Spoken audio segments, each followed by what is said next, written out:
Hello students, मी प्राध्यापक उदय टेके.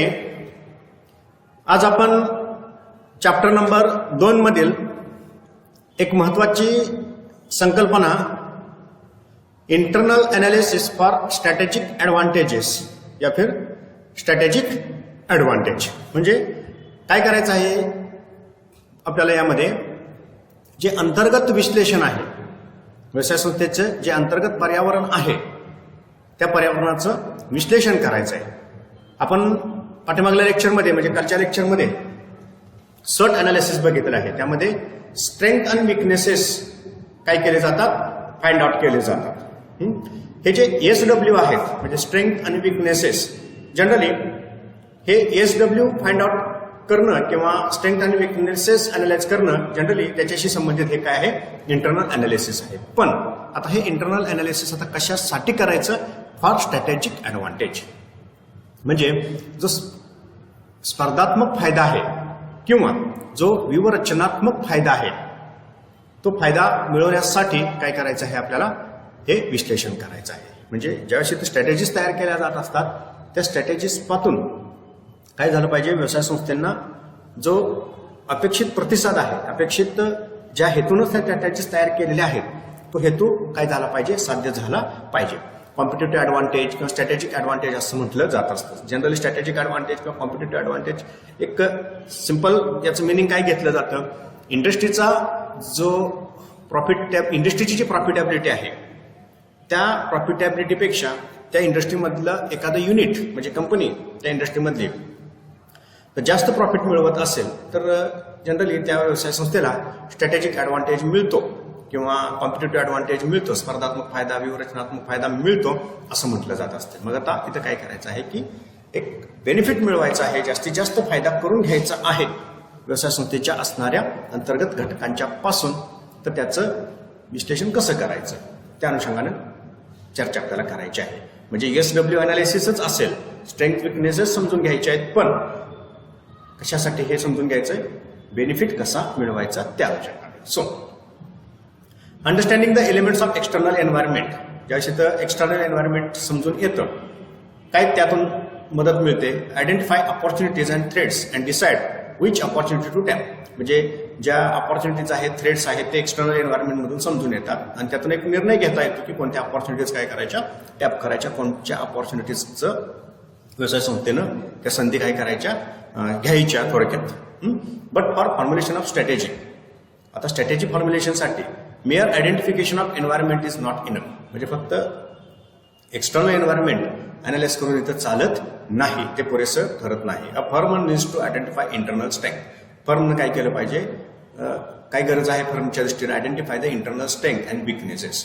म्हणजे अंतर्गत जे ताकदी आहेत, क्षमता आहेत, ज्या मर्यादा आहेत त्या समजून घेतल्या पाहिजेत. And find ways to overcome the weaknesses. आणि जे विकनेसेस आहेत सगळ्यात महत्वाचं ते कसे दूर करायचे, ओव्हरकम द विकनेसेस, त्या अनुषंगानं काही मार्ग शोधले गेले पाहिजेत. विकनेसेस कंटिन्यू म्हणजे विकनेसेस घेऊन व्यवसाय संस्था पुढे जाऊ शकत नाहीत. आयडेंटिफाय करून टू ओव्हरकम विकनेसेस, त्यांना ते दूर करण्याचे मार्ग शोधावे लागत असतात. Therefore integrated strategy must emerge from the combined assessment. So ही जी इंटिग्रेटेड स्ट्रॅटेजी असते, एक समन्वित जी स्ट्रॅटेजी असते म्हणजे व्यूहरचना असते, ती कशी तयार होते, कंबाइंड असेसमेंट ऑफ मार्केट अट्रॅक्टिव्हनेस म्हणजे जे अपॉर्च्युनिटीज आहेत त्याचं असेसमेंट होतं आणि इंटरनल स्ट्रेंथ, या दोन्हीतून म्हणजे अपॉर्च्युनिटीज अँड इंटरनल स्ट्रेंथ याचं कॉम्बिनेशन साधून एक काय होत असते, इंटिग्रेटेड स्ट्रॅटेजी तयार होत असते आणि त्यातून स्ट्रॅटेजिक ॲडव्हान्टेज मिळत असतो. सो इथं काय करायचं, मग आता हे इंटरनल अनालिसिस कसं करायचं, स्ट्रेंथ विकनेसेस समजून घेऊन जर विकनेसेस असतील ते कसे रिमूव्ह करायचे आणि स्ट्रेंथ कशा समजून घ्यायच्या ते आपल्याला यामध्ये समजून घ्यायचं. सो लॉरेन्स आर जज and William F bleak define internal analysis and internal diagnosis in following words. तर यांनी ही संकल्पना कशी मांडलेली आहे, इंटरनल अनालिसिस अंतर्गत विश्लेषण आणि इंटरनल डायग्नोसिस. आता डायग्नोसिस थोडं वैद्यकीय शास्त्रामधला शब्द आहे, निदान वगैरे करणं म्हणजे मुख्य जर आजार कळला, रोग जर समजला तर त्याच्यावर उपचार करता येत असतो, त्या अर्थानं हा डायग्नोसिस शब्द वापरला जात असतो. तसंच आहे व्यवसाय संस्थेमधले विकनेसेस जर अचूक समजले तर त्याच्यावर मात करता येऊ शकते. त्याच्यासाठी विश्लेषण गरजेचं असतं. सो काय आहे हे इंटरनल अनालिसिस आणि इंटरनल डायग्नोसिस.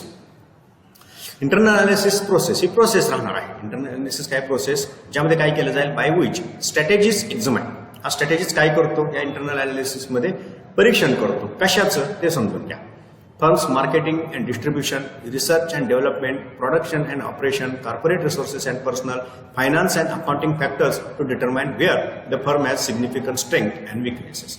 म्हणजे व्यवसाय संस्थेचे महत्वाचे जे स्ट्रेंथ आहेत आणि विकनेसेस आहेत ते समजून घेण्यासाठी व्यवसाय संस्थेतले जे काही फॅक्टर्स आहेत, व्यवसाय संस्थेचे काही जे घटक आहेत, कोणते कोणते घटक, मार्केटिंगशी संबंधित, डिस्ट्रीब्युशनशी संबंधित, रिसर्च डेव्हलपमेंटशी संबंधित, प्रोडक्शन ऑपरेशनशी संबंधित, कॉर्पोरेट रिसोर्सेस आणि पर्सनल आणि फायनान्स आणि अकाउंटंटशी संबंधित सगळ्या घटकांचं तो काय करतो, परीक्षण करतो आणि त्यातून स्ट्रेंथ आणि विकनेसेस जाणून घेण्याचा प्रयत्न करतो. ओके. Internal diagnosis.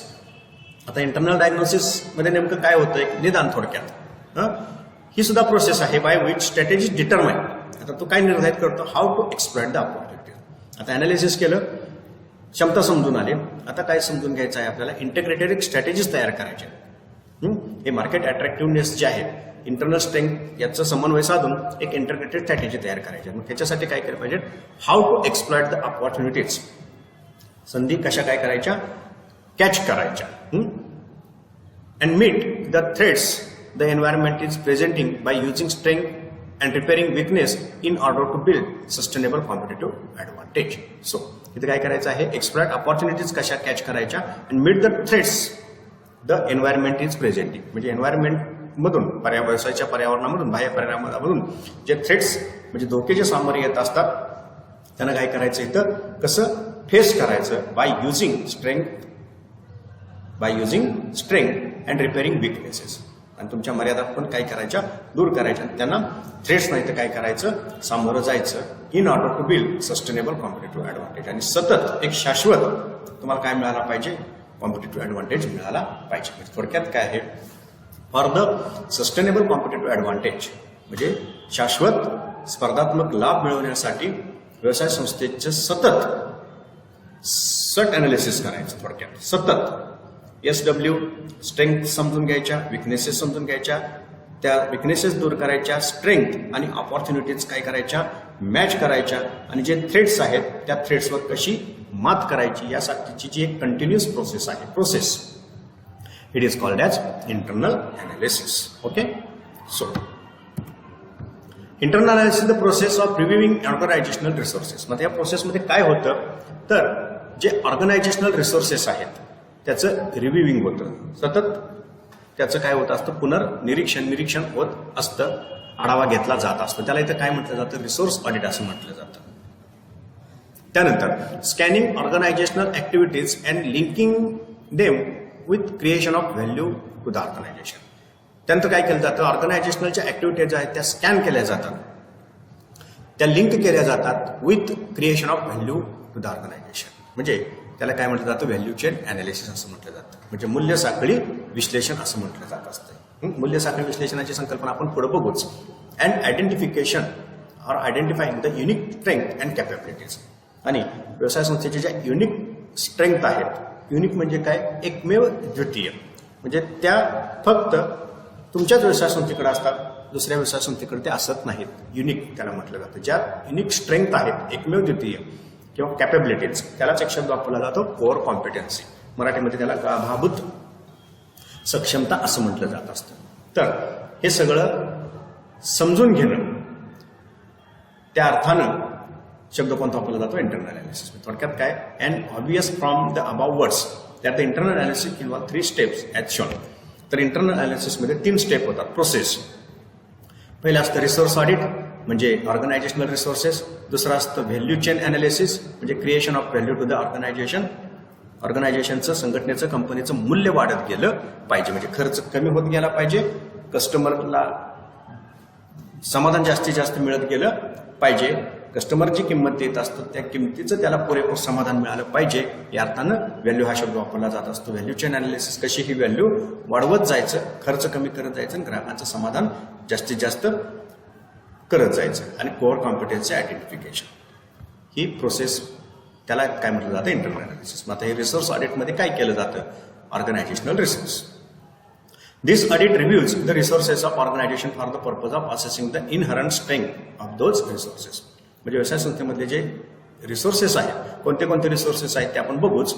त्याची जी इनहरंट स्ट्रेंथ आहे त्या रिसोर्सेसची ती इथं काय केली जाते, समजून घेण्याचा प्रयत्न केला जात असतो. नंबर ऑफ रिसोर्सेस असतात ते आपण पाहू. त्याची इनहरंट त्या रिसोर्सेसमध्येच काय असते, एक विशिष्ट क्षमता असते, ती इथं काय केली पाहिजे, समजून घेतली पाहिजे. Resources include physical, financial, human and intangible asset of organisation. रिसोर्सेसमध्ये काय असतात, काही फिजिकल असतात, फायनान्शियल, ह्युमन आणि इंटेंजिबल काही असेट्स असतात. Resource is an asset. Resource म्हणजे काही प्रकारचे असेट आहे.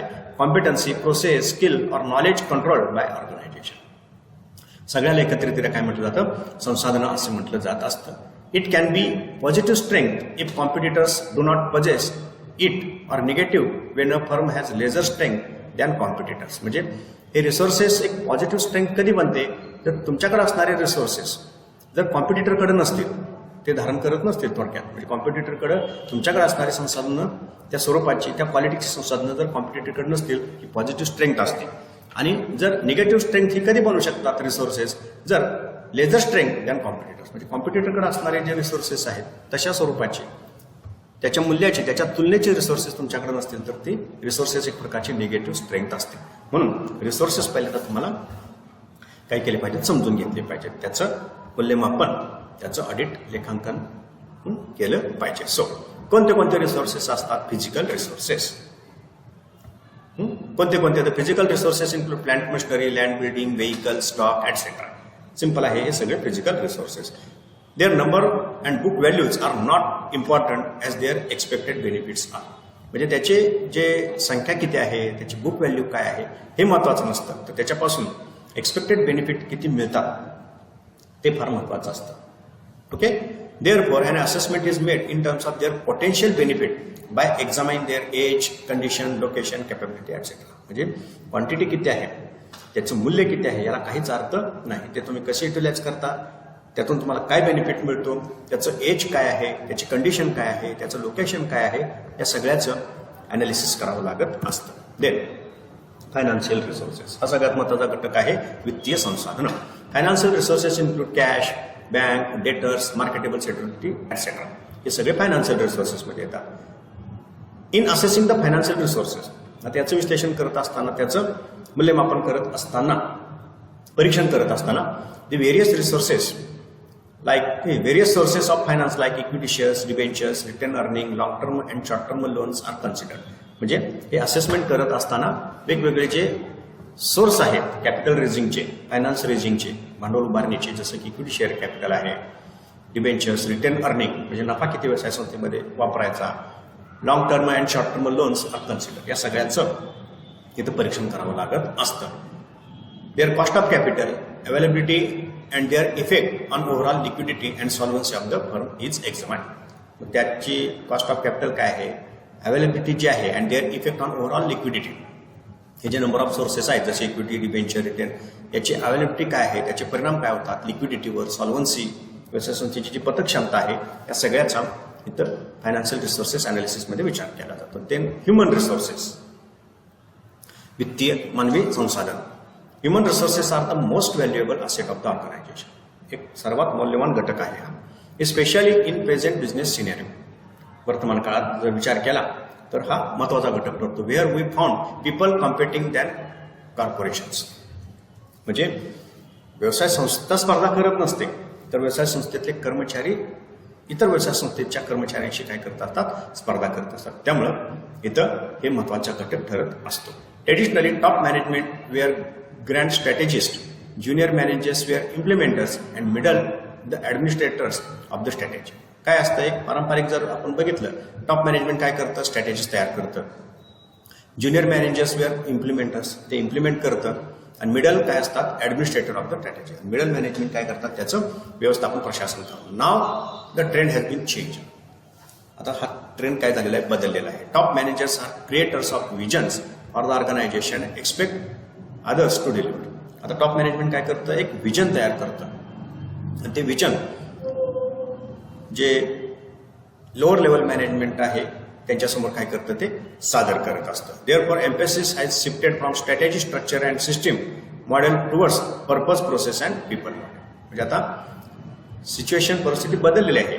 स्ट्रॅटेजी स्ट्रक्चर आणि सिस्टीम याच्या ऐवजी मॉडेल कोणतं आलेलं आहे? पर्पज प्रोसेस आणि पीपल. हेतू काय आहे, प्रक्रिया काय आहे आणि व्यक्ती तुमच्या काय करतात हे यामध्ये महत्वाचं ठरत असतं.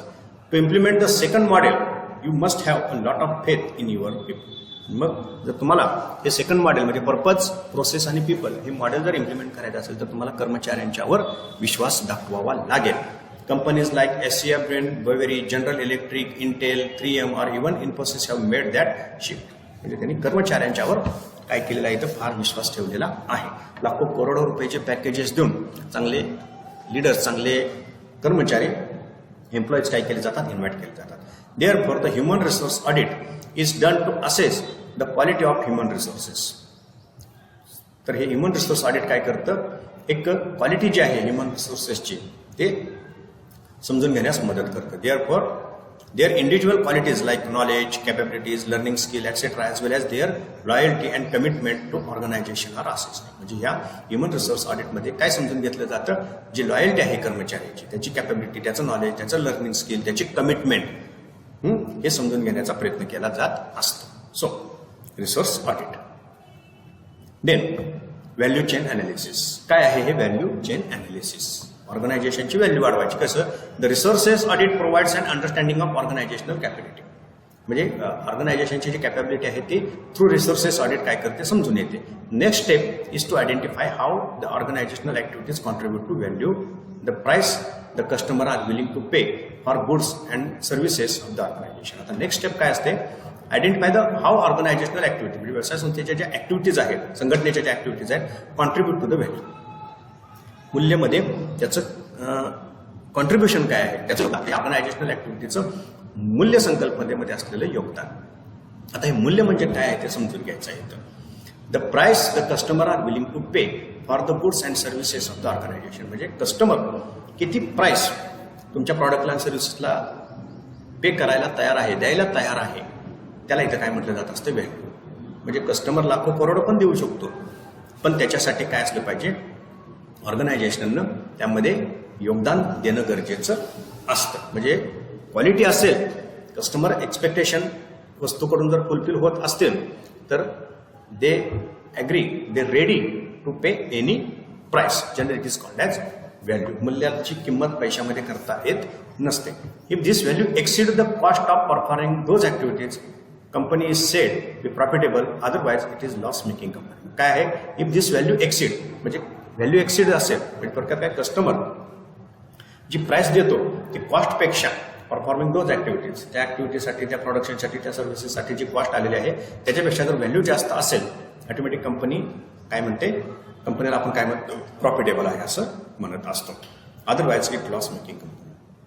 नाहीतर ते लॉस मेकिंग. थोडक्यात काय? तुमच्या प्रॉडक्टची किंमत कस्टमरनं ऍक्सेप्ट केली पाहिजे, त्यामध्ये त्याला मूल्य दिसणं गरजेचं असतं, त्याशिवाय कस्टमर वस्तू खरेदी करत नाही. या therefore to achieve the long run objective of maximisation of wealth and short run goal of generating reasonable profit, it is imperative that the company should gain a competitive edge over its competitor. मग त्यासाठी जर तुम्हाला long run maximisation of profit जर साध्य करायचं असेल, दीर्घ कालावधीमध्ये जास्तीत जास्त नफा मिळवायचा असेल आणि शॉर्ट टर्म गोल जे आहे जनरेटिंग रिझनेबल प्रॉफिट, पुरेसा जर तुम्हाला शॉर्ट टर्ममध्ये प्रॉफिट मिळवायचं असेल तर काय केलं पाहिजे?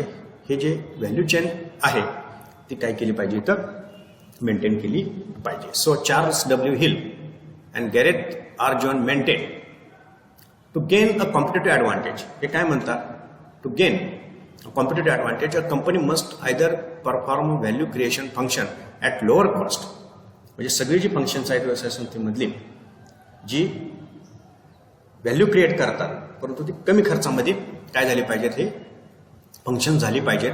It rivals or perform them in a way that leads to differentiation and premium price. म्हणजे व्यवसाय संस्थेमधलं प्रत्येक काम हे काय करत असतं? कॉस्ट क्रिएट करत असतं, कॉस्ट जनरेट होत असते. परंतु ही कॉस्ट जनरेट होत असताना त्यातून मूल्य सुद्धा काय झालं पाहिजे? निर्माण होणं गरजेचं असतं. मूल्य म्हणजे काय? त्या प्रॉडक्टची, त्या सर्व्हिसेसची वैशिष्ट्य वाढत गेली पाहिजेत की ती वैशिष्ट्य कस्टमर काय करतो? ॲक्सेप्ट करतो आणि त्याला कस्टमर काय करतो, पे करतो. म्हणजे प्राइस पेड करायला तो तयार असतो. म्हणजे एव्हरी कॉस्ट काय केली पाहिजे, प्रत्येक कॉस्टनं जी व्यवसाय संस्थेमध्ये जनरेट होणार आहे, खर्च तयार होणार आहे, खर्च निर्माण होणार आहे, त्यातून बेनिफिट सुद्धा त्या प्रमाणात होणं गरजेचं असतं. जनरली इट इज काय म्हटलं जातं, it is value chain analysis असं म्हटलं जात असतं. म्हणजे प्रत्येक वेळेला खर्चातून मूल्य हे निर्माण झालंच पाहिजे. So Michael Porter suggested the concept value chain. Michael पोर्टरने कन्सेप्ट कशी सजेस्ट केलेली आहे, मांडलेली आहे, that sequences the activities related with creation of value. म्हणजे व्यवसाय संस्थेमधल्या सगळ्या ज्या ॲक्टिव्हिटीज आहेत एका विशिष्ट क्रमानं घडणाऱ्या, याचा संबंध कशाशी असला पाहिजे त्या ॲक्टिव्हिटीचा, विथ क्रिएशन ऑफ व्हॅल्यू, मूल्य निर्माण करणाऱ्या त्या ॲक्टिव्हिटी असल्या पाहिजेत. मग ह्या कोणत्या कोणत्या ॲक्टिव्हिटी असतात, त्याचं 2 गटात वर्गीकरण होतं, प्रायमरी ॲक्टिव्हिटीज आणि सपोर्ट ॲक्टिव्हिटीज. प्रायमरी ॲक्टिव्हिटीमध्ये काय होतं, primary activities are concern with physical creation of product. म्हणजे प्रायमरी ॲक्टिव्हिटीज संबंध कशाशी आहे, जे उत्पादन होतं, प्रत्यक्ष प्रॉडक्ट निर्माण होत असतं त्याच्याशी संबंधित. It's marketing and delivery to buyers and after sale services. म्हणजे प्रॉडक्ट तयार करणं, त्याचं मार्केटिंग करणं, त्याची डिलिव्हरी करणं आणि आफ्टर सेल सर्व्हिस देणं या प्रायमरी ॲक्टिव्हिटीमध्ये येत असतं. The support activity provide the inputs and infrastructure for primary activities. आणि सपोर्ट ॲक्टिव्हिटीचा समावेश कशामध्ये होत असतो, कोणत्या ॲक्टिव्हिटी येतात, जे इनपुट्स आहेत, इन्फ्रास्ट्रक्चर फॉर प्रायमरी ॲक्टिव्हिटी. म्हणजे प्रायमरी ॲक्टिव्हिटीसाठी जे इनपुट्स आहेत ते सपोर्ट ॲक्टिव्हिटीमधून काय होत असतात, मिळत असतात. मग प्रायमरी ॲक्टिव्हिटीमध्ये कोणत्या मेजर ॲक्टिव्हिटी आहेत, एक इनबाउंड लॉजिस्टिक, म्हणजे ॲक्टिव्हिटीज कन्सर्न. इनबाउंड लॉजिस्टिक म्हणजे काय, एक वाहतूक व्यवस्था. कोणत्या अर्थानं, activities concern with receiving, storing and distributing the material inventory control warehousing. म्हणजे जे मटेरियल व्यवसाय संस्थेमध्ये येणार आहे, इनबाउंड अंतर्गत प्रवाह जो आहे कशाचा, मटेरियलचा, त्या अर्थानं ज्या ॲक्टिव्हिटीज आहेत त्याचा समावेश इनबाउंड लॉजिस्टिकमध्ये होत असतो.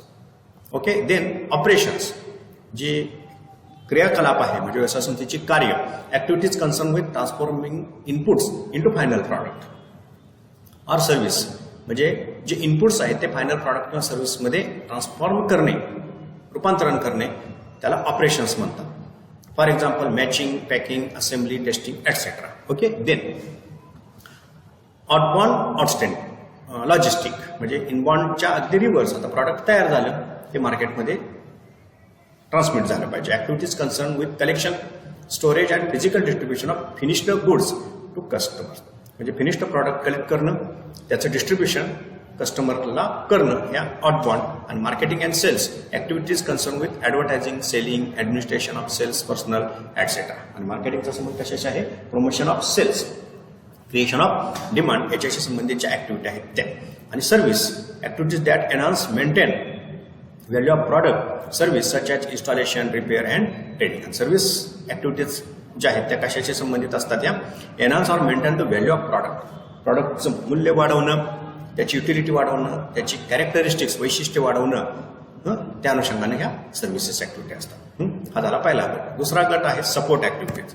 सपोर्ट ॲक्टिव्हिटीमध्ये कोणत्या ॲक्टिव्हिटीज येतात, material management activities, research development activities, human resource activities, information system activities आणि कॉम्पिटेटिव्ह इन्फ्रास्ट्रक्चर ॲक्टिव्हिटीज. जसं मटेरियल मॅनेजमेंटमध्ये काय आहे, मटेरियल मॅनेजमेंट ॲक्टिव्हिटीजचा कन्सर्न विथ, मटेरियल मॅनेजमेंटचा संबंध कशाशी असतो, procurement, storage and issuance of material to the production department.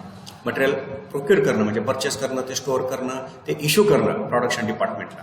Inventory कंट्रोलच्या activities that aims keeping uninterrupted supply of material at minimum associate cost. आणि मटेरियल कंट्रोलच्या ॲक्टिव्हिटी असतात, म्हणजे अनइंटरप्टेड सप्लाय म्हणजे कंटिन्यू सप्लाय प्रोडक्शन प्रोसेसमध्ये होणं गरजेचं असतं. रिसर्च डेव्हलपमेंट ॲक्टिव्हिटीमध्ये कशाचा संबंध असतो, प्रीमियट manufacturing as well as marketing activities. It aims at developing new products.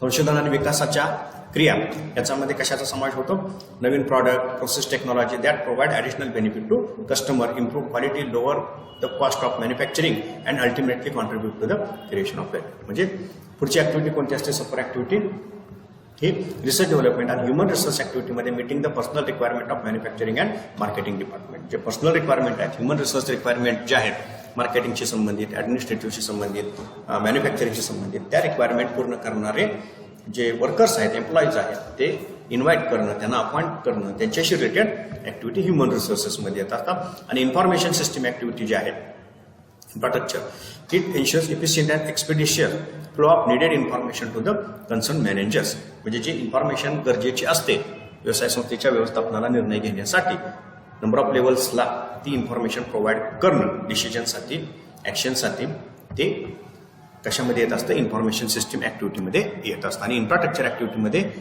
Activities like finance, legal, public relation etcetera which are essential for company. म्हणजे व्हॅल्यू चेनसाठी काय केलं जात असतं, ज्या ऍक्टिव्हिटीज असतात व्यवसाय संस्थेमधल्या त्या अनालाइज केल्या जातात. त्याचं 2 गटात रूपांतर केलं जातं, प्रायमरी आणि सपोर्ट ऍक्टिव्हिटी. आणि प्रत्येक ऍक्टिव्हिटीची कॉस्ट क्रिएट करते, त्यातून काय निर्माण झाली पाहिजे, व्हॅल्यू निर्माण झाली पाहिजे. म्हणजे त्या कॉस्टचा प्रॉपर जो बेनिफिट आहे तो मिळाला पाहिजे. Generally it is called as value chain analysis. म्हणून अनालिसिस करत असताना ऍक्टिव्हिटी समजून घेणं गरजेचं असतं. लास्ट असते प्रोसेसमध्ये कोअर कॉम्पिटन्सी आयडेंटिफिकेशन. म्हणजे व्यवसाय संस्थेची जी गाबाभूत सक्षमता आहे ते समजून घेणं गरजेचं असतं. हा एक महत्वाचा घटक आहे.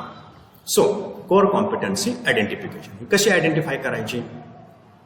After identifying the resources and relating them to strategic purpose through value chain analysis, the next step is identification of company's core competency. वरच्या 2 स्टेप झाल्यानंतर आता काय आयडेंटिफाय करायचं? Next step is to identify company's core competency. Identify करायची, गाबाभूत सक्षमता समजून घ्यायची. आता काय आहे ही संकल्पना ते समजून घ्या. The core competence refers to unique strength. सुरुवातीला एका वाक्यामध्ये बघितलं, ही काय असते? Unique strength of the company that competitors cannot easily match or imitate. म्हणजे व्यवसाय संस्थेची अशी एक मेवद्वितीय ताकद असते ऑफ द कंपनी, व्यवसाय संस्थेची, कंपनीची, दॅट कॉम्पिटिटर्स, म्हणजे जे कॉम्पिटिटर्स आहेत, cannot easily match or imitate. म्हणजे कॉम्पिटिटर त्याचं प्रतिरूप तयार करू शकत नाही. सेम तसंच जी क्षमता आहे, सेम तसंच जे वैशिष्ट्य आहे ते कॉम्पिटिटर्स इथं स्वतःमध्ये क्रिएट करू शकत नाहीत. त्याची पुनरावृत्ती जे म्हणतो ती पुनरावृत्ती, इमिटेट, कॉम्पिटिटर करू शकत नाही. ती एकमेव तिथली असते. प्रत्येक कंपनीची असणारी कोअर कॉम्पिटन्सी ती त्याच कंपनीचं ते वैशिष्ट्य असतं, त्याचं वैशिष्ट्य दुसऱ्या कंपनीचं नसतं. ते इथं काय करायचं आहे, समजून घ्यायचं आहे. Okay. To Gary Hamel and C K. Prahalad. आता ही संकल्पना मांडली कुणी? Gary Hamel and C K. Prahalad यांनी 1990 मध्ये ही संकल्पना काय केलेली आहे, मांडलेली आहे. त्यांनी काय डेफिनेशन केलेली आहे पहा. A core competency is a bundle of skill. Core competency काय असते? एक हे बंडल आहे, गठ्ठा असतो. कशाचा? Skill and technology that enable a company to provide a particular benefit to customer. म्हणजे स्किल आणि टेक्नॉलॉजी कंपनीची काय असते, त्याचं एक गठ्ठा असतो, एक समूह असतो, स्किल आणि टेक्नॉलॉजी काय. त्यामुळं कंपनी काय होते, त्या कंपनीची क्षमता निर्माण होते. Enable a company to provide particular benefit to customer. एक वैशिष्ट्यपूर्ण जो बेनिफिट आहे तो कस्टमरला काय केला जात असतो, प्रोव्हाइड केला जात असतो. म्हणजे ते वैशिष्ट्यपूर्ण बेनिफिट जे आहेत पर्टिक्युलर कंपनीच प्रोव्हाइड करू शकते. तसे बेनिफिट दुसरी कंपनी त्यांच्या कस्टमरला प्रोव्हाइड करू शकत नाही. काय म्हटले? Provide a particular benefit to customer. म्हणजे वैशिष्ट्यपूर्ण काही फायदे त्या कंपनीचं प्रॉडक्ट वापरल्यामुळे कस्टमरला मिळत असतात. आणि हे वैशिष्ट्यपूर्ण फायदे त्या प्रॉडक्टमध्ये का निर्माण होत असतात? Because of the bundle of skills and technology. त्या कंपनीकडे असणारी स्किल, त्या कंपनीची असणारी टेक्नॉलॉजी, त्यातून अशी प्रॉडक्ट तयार होत असतात आणि ती वैशिष्ट्यपूर्ण असतात. आणि ती वैशिष्ट्यपूर्ण प्रॉडक्ट कस्टमरचं काय करत असतात, वेगळ्या पद्धतीनं एक वेगळं एक समाधान कस्टमरला त्यातून काय होत असतं, मिळत असतं. Okay. Core competency provide strategic advantage to company. आणि ही कोअर कॉम्पिटन्सी स्ट्रॅटेजिक ॲडव्हान्टेज काय करत असते, मिळवून देत असते. In short term a company can achieve competitiveness from its price performance attributes, but in long run core competency will provide profitability. म्हणजे short रनमध्ये कंपनीला काय मिळतं, प्राइस परफॉर्मन्स ॲट्रिब्यूट्स, म्हणजे एक प्रॉफिट मिळतो शॉर्ट रनमध्ये. पण कंटिन्युअस प्रॉफिटेबिलिटी म्हणजे प्रॉफिट मिळणं, त्याला काय म्हटलं जातं, प्रॉफिटेबिलिटी असं म्हटलं जातं. Continuous profit making capability, capacity ही कशामुळे मिळत असते, कोअर कॉम्पिटन्सीमुळे मिळत असते. म्हणजे लॉंग रनमध्ये जर प्रॉफिटेबिलिटी कंटिन्यू मेंटेन करायची असेल तर काय गरजेचं असतं, कोर कॉम्पिटन्सी गरजेची असते. With its core competence company can produce at lower cost and more speedily than competitors and can differentiate.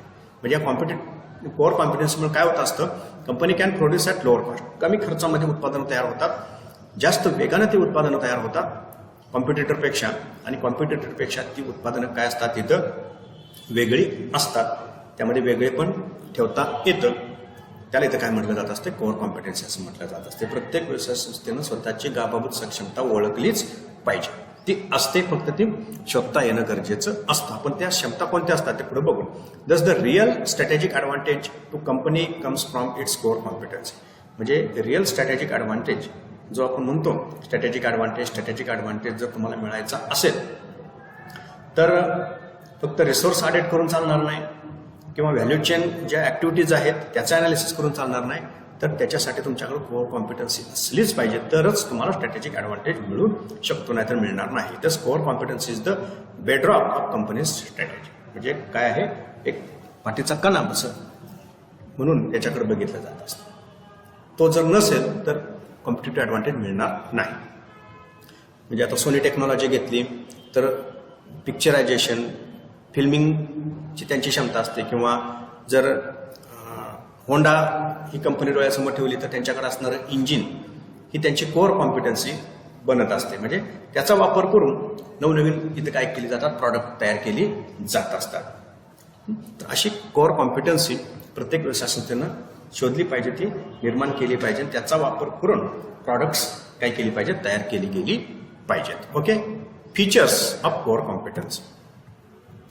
Pralhad and Hamel यांनी ही संकल्पना मांडलेली आहे. Wrote that core competency can be identify 3 characteristics. Core कॉम्पिटन्सीमध्ये 3 वैशिष्ट्य दिसून येतात. काय? It provides potential access to wide variety of markets. म्हणजे कोर कॉम्पिटन्सी असेल, म्हणजे गावाभूत सक्षमता असेल, तर जे वाईड मार्केट जे आहे त्या वाईड मार्केटपर्यंत, म्हणजे एका विस्तृत बाजारपेठेमध्ये काय होत असतो, प्रवेश होत असतो, त्यामध्ये व्यवसाय संस्था उभी राहू शकते. आपण म्हणतो होंडा हे नाव आपण का घेतो, पूर्ण वर्ल्ड वाईड होंडाचं काय दिसून येत असतं, मार्केट दिसून येत असतं. सोनी कंपनी पूर्ण जगभर का विस्तारली जाऊ शकली, त्याच्याकडे असणारी जी फिल्मिंगची पॉवर आहे, शूटिंग किंवा फिल्मची असणारी जी टेक्नॉलॉजी आहे, त्याच्या आधारे त्यांनी नवनवीन प्रॉडक्ट्स मार्केटमध्ये आणलेली आहेत. किंवा मोटोरोला सारखी कंपनी मार्केटमध्ये जगभरात एस्टॅब्लिश म्हणजे स्प्रेड झालेली आहे का, त्यांच्याकडे असणारं जे वायरलेस टेक्नॉलॉजी आहे, त्या वायरलेस टेक्नॉलॉजीच्या आधारे ही मोटोरोला ऑल ओव्हर वर्ल्ड काय करू शकली, तर स्प्रेड होऊ शकलेली आहे. सो पहिलं वैशिष्ट्य काय असतं की it provide potential access to wide variety market. Then makes a significant contribution to perceived customers benefit of the end product. दुसरं, कस्टमरला प्रॉडक्ट घेतल्यानंतर त्याचा एक सिग्निफिकंट बेनिफिट जो आहे, एक जास्तीत जास्त त्यांच्या ज्या अपेक्षा आहेत त्या अपेक्षा त्या प्रॉडक्टमधून काय होत असतात, पूर्ण होत असतात. 2 व्हीलर होंडाचीच मागणं, 4 व्हीलर होंडाचीच घेणं, एक का, तर त्यातून बेनिफिट नक्की मिळेल. कस्टमरला त्याचा काय असतो, कॉन्फिडन्स असतो. It is possible through core competency and should be difficult for competitors to imitate. दुसरा सगळ्यात महत्त्वाचं काय की याचे कॉपिंग करता येत नाही, प्रतिकृती करता येत नाही. सेम तशीच टेक्नॉलॉजी कॉम्पिटिटर इथं डेव्हलप करू शकत नाही. प्रतिरूप जे आपण म्हणतो ते तयार करता येत नाही. कॉम्पिटिटर त्यांचं स्वतःचं असं वैशिष्ट्य तयार करू शकतो, परंतु त्याला कॉपी करता येत नाही. Difficult to competitors to imitate. त्याचं प्रतिरूप करता येत नाही. ही कोर कॉम्पिटन्सीची 3 वैशिष्ट्य आहे. पहिलं वैशिष्ट्य काय, वर्ल्ड वाईड मार्केट ॲक्सेस मिळतं, कस्टमरला एक रिच एक्सपिरियन्स मिळतो कोर कॉम्पिटन्सीमुळं, आणि त्याचं इमिटेशन करता येत नाही. These are the features of core competency. Okay. प्रत्येक कंपनीला हे कोर कॉम्पिटन्सी असते, कमी जास्त प्रमाणात. ती फक्त कॅच करून त्याचा वापर करून प्रॉडक्ट आणि सर्व्हिसेस काय करता यायला पाहिजे, देता यायला पाहिजे. To ensure long run growth and success an organization should identify its core competence. Long run सक्सेससाठी कोर कॉम्पिटन्सी आयडेंटिफाय करता यायला पाहिजे, and then invest in those area आणि अशा एरियामध्येच काय करायचं, इन्व्हेस्टमेंट करायची, focusing resources on building and maintaining the skills that contribute to the competency. म्हणजे जी कॉम्पिटन्सी आहे ती ओळखून त्यामध्ये इन्व्हेस्ट करून त्या कॉम्पिटन्सीच्या आधारे प्रॉडक्ट आणि सर्व्हिस इथं क्रिएट करता यायला पाहिजे. A company seeking to develop its core competency need to first isolate those abilities that they do well or can provide a competitive advantage. म्हणजे कंपनीने हे जाणून घेतलं पाहिजे की आयसोलेट दोज ॲबिलिटीज, अशा कोणत्या ॲबिलिटीज आहेत व्यवसाय संस्थेच्या त्या पहिल्यांदा काय करता यायला पाहिजे, बाजूला काढता यायला पाहिजे. Do well or can provide competitive advantage, म्हणजे ज्या कॉम्पिटेटिव्ह ॲडव्हान्टेज व्यवसाय संस्थेला मिळवून देऊ शकतात त्या पहिल्यांदा काय करता यायला पाहिजेत, आयसोलेट, विलग करता यायला पाहिजेत, अलग करता यायला पाहिजे. अँड देन डेव्हलप देम, आणि त्या पुन्हा पुढं काय करत जायच्या, विकसित करायच्या इंटू ऑर्गनायझेशन वाईड स्ट्रेंथ. आणि तीच व्यवसाय संस्थेची काय बनवायची, एक स्ट्रेंथ बनवायची. They need to develop those skill and strength in ways that are unique from competitors and in ways that deliver identified value customer. त्यातून ज्या कस्टमरचं जे मूल्य आहे, सॅटिस्फॅक्शन जे आहे, कस्टमरला मिळणारा जो एक रिच एक्सपिरियन्स म्हणतो, एक चांगला अनुभव प्रॉडक्टकडून मिळवण्यासाठी त्या कॉम्पिटन्सीचा काय करता यायला पाहिजे, वापर करता यायला पाहिजे. तर ही प्रोसेस आहे. पहिल्यांदा रिसोर्स ऑडिट करायचं, काय रिसोर्सेस आहेत, त्यानंतर ॲक्टिव्हिटी अनालाइज करायच्या, आणि त्यानंतर कोर कॉम्पिटन्सीवर काय करायचा, फोकस करायचा. यालाच इथं काय म्हटलं जात असतं, इंटरनल अनालिसिस म्हटलं जात असतं.